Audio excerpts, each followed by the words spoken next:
Landasan pendidikan adalah asumsi-asumsi yang menjadi dasar pijakan atau titik tolak dalam rangka praktek pendidikan dan atau studi pendidikan.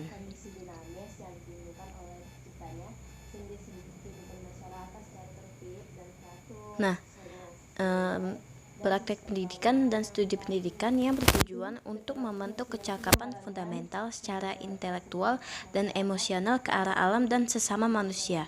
Pentingnya landasan pendidikan itu untuk dipelajari, yaitu ada beberapa alasannya. Yang pertama, untuk membangun landasan pendidikan yang kokoh.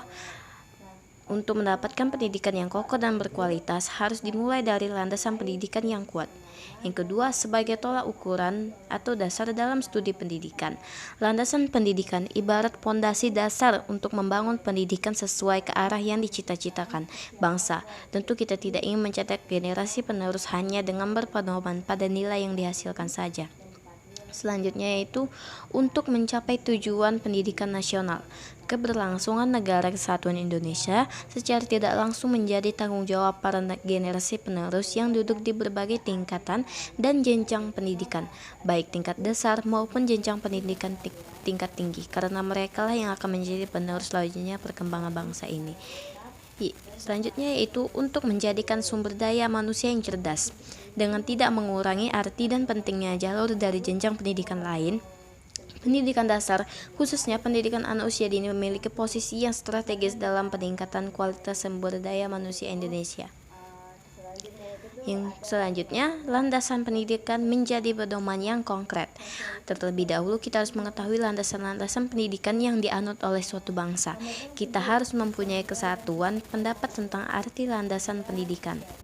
Fungsi landasan pendidikan yaitu pendidikan tenaga kependidikan tidak tertuju kepada pengembangan aspek keterampilan khusus mengenai pendidikan sesuai spesialisasi jurusan atau program dan sistem norma yang jelas di dalam tata hidup masyarakat. Yang kedua itu setiap individu dalam masyarakat disiplin dalam melaksanakan atau tidak melanggar sistem nilai dan sistem norma yang berlaku tersebut. Misalnya nih ya, di dalam satu sekolah akan tercipta iklim belajar mengajar yang tertib apabila setiap komponen yang ada di lingkungan sekolah itu melaksanakan atau tidak melanggar tata tertib. Berbagai asumsi pendidikan yang telah dipilih dan diadopsi oleh seseorang tenaga kependidikan akan berfungsi memberikan dasar rujukan konseptual dalam rangka praktek pendidikan dan atau studi pendidikan yang dilaksanakannya. Dengan kata lain, fungsi landasan pendidikan ialah sebagai dasar pijakan atau titik tolak praktek pendidikan dan atau studi pendidikan.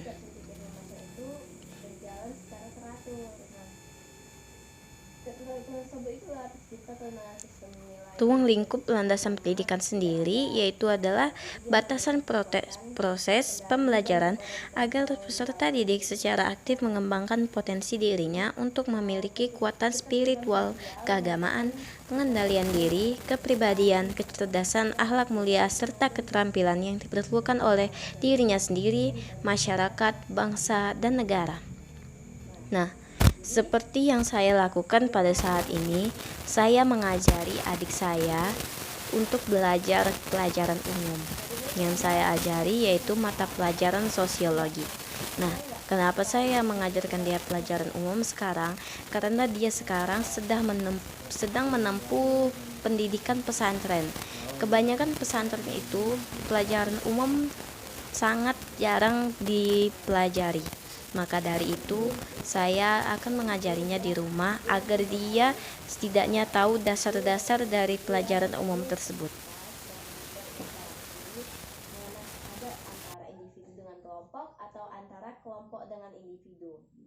Nah, interaksi sosial itu secara umum terdiri dari dua kategori ya. Ada interaksi sosial yang bersifat asosiatif dan interaksi sosial yang bersifat disosiatif.